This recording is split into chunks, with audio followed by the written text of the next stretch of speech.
The dry martini is a classic and sophisticated cocktail known for its elegance and simplicity, often garnished with an olive or a lemon twist.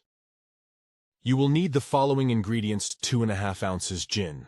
Use a quality gin for better flavor. ½ ounce dry vermouth. Adjust the amount according to your preference for dryness. 1 olive or lemon twist for garnish. For equipment you will need mixing glass, bar spoon, jigger, strainer, martini glass. Here are the instructions. Fill the mixing glass with ice cubes. Pour in the gin and dry vermouth using a jigger. Stir the mixture with the bar spoon for about 30 seconds to chill and dilute slightly. Strain the mixture into a chilled martini glass.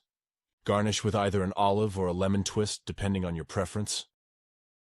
Winston Churchill once said that the perfect martini should be made by observing the vermouth from across the room without actually adding any to the drink.